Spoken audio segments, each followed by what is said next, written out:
पाकिस्तान के पहले वज़ीर-ए-आज़म लियाकत अली खान को 16 अक्टूबर सन 1951 को रावलपिंडी के कंपनी बाग में शहीद कर दिया गया था। लेकिन एक सवाल का जवाब आज दिन तक नहीं मिल पाया, और वो ये है कि लियाकत अली खान के कातिल को जिंदा पकड़ने की बजाय भरे मजमे में पुलिस ने गोली मारकर हलाक क्यों किया।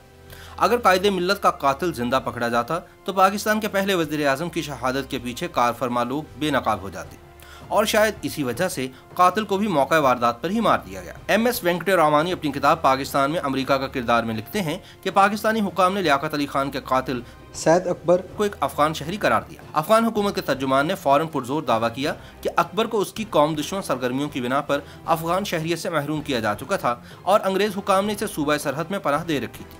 जल्द ही ये इंकशाफ भी हो गया कि अंग्रेजों ने इसका जो वजीफा मुकर्रर किया था वह हुकूमत पाकिस्तान अदा करती रही थी। उस जमाने में न्यूयॉर्क टाइम्स में एक रिपोर्ट हुकूमत का वजीफा खार पाकिस्तानी कातिल के उन्वान से शाया हुई, जिसके मुताबिक पाकिस्तानी हुकाम ने तस्लीम किया कि वो अफगान शहरी जिसने वज़ीर-ए-आज़म लियाकत अली खान का कत्ल किया वह हुकूमत पाकिस्तान का 450 रुपए यानी 155 अमरीकी डॉलर का माहाना अलाउंस हासिल करता था। याद रहे कि लियाकत अली खान का कातिल स्टेज के बिल्कुल सामने उस कतार में बैठा था जहाँ CID वालों के लिए जगह मखसूस थी।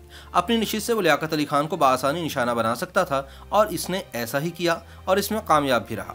वो इस नशिस्त तक कैसे पहुंचा, ये एक ऐसी कहानी है जिस पर कई दिहाइयों बाद भी कयास आराइयां हो रही हैं। न्यूयॉर्क टाइम्स की रिपोर्ट के मुताबिक जब अकबर ने 2 गोलियां चलाई तो उसके फौरन बाद पास बैठे अफराद उस पर झपट पड़े। उन्होंने मार मार कर उसके टुकड़े कर दिए।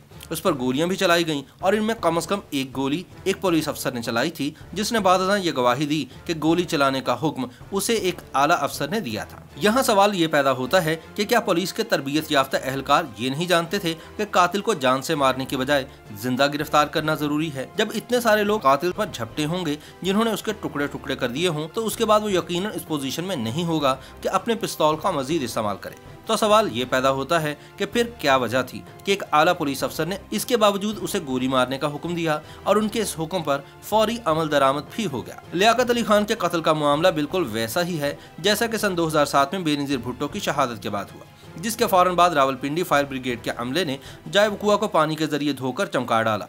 मुशर्रफ जनता का ये अमल आज भी एक सवालिया निशान है। अक़वाम मुत्तहिदा के तहकीकाती कमीशन के मुताबिक जाए वकुआ से सैकड़ों शवाहिद मिल सकते थे, मगर धोए जाने के बाद सिर्फ चंद एक शवाहिद ही मिल पाए। पाकिस्तान में लियाकत अली खान से लेकर बेनजीर भुट्टो तक जितने भी सियासी लीडर कत्ल हुए, उनके कत्ल की साजिश किसने, कब और क्यों तैयार की, ये आज भी एक राज ही है। लियाकत अली खान के कत्ल की तहकीक करने वाले अफसर और इस हवाले से तमाम दस्तावेजात एक हवाई हादसे में अंजाम को पहुँच गई। सैयद नूर अहमद अपनी किताब मार्शल लॉ से मार्शल लॉ तक में लिखते हैं कि नवाबजादा एतजाजुद्दीन जो इस मुकदमे की तफ्तीश से मुतालिक अहम कागजात लेकर वज़ीर-ए-आज़म ख्वाजा नाज़मुद्दीन की तलबी पर उनसे मुलाकात के लिए हवाई जहाज के जरिए जा रहे थे, फिजाई हादसे में जामा हक हो गए। हवाई जहाज को यह हादसा जेहलम के करीब पेश आया, जहाँ किसी अंदरूनी खराबी की वजह से जहाज को आग लग गई और मुसाफिर, उनका सामान और लियाकत अली खान के कत्ल के मुकदमे से मुतालिक तमाम अहम कागजात भी नजर आतिश हो गए। लियाकत अली खान की शहादत के बाद जो नई काबीना बनी थी उसमें नवाब मुश्ताक अहमद गुरमानी को, जो इससे पहले वजीर बराए अमूर कश्मीर थे, वजीर दाखिला का ओहदा मिल गया था। कत्ल के मुतालिक तफ्तीश बेनतीजा रही तो लामहला गुरमानी साहब को एतराज़ात का निशाना बनना पड़ा। इन एतराज़ात से बचने के लिए उन्होंने बहुत देर बाद एक मरहले पर इंग्लिस्तान के स्कॉटलैंड यार्ड की मदद हासिल की और वहाँ से एक माहिर सुरागरसां को बुलाकर तफ्तीश पर मामूर किया, लेकिन ये इक़दाम भी महज इत्माम हुज्जत साबित हुआ। इससे लियाकत अली खान के कत्ल के असबाब पर कोई रोशनी न पड़ सकी।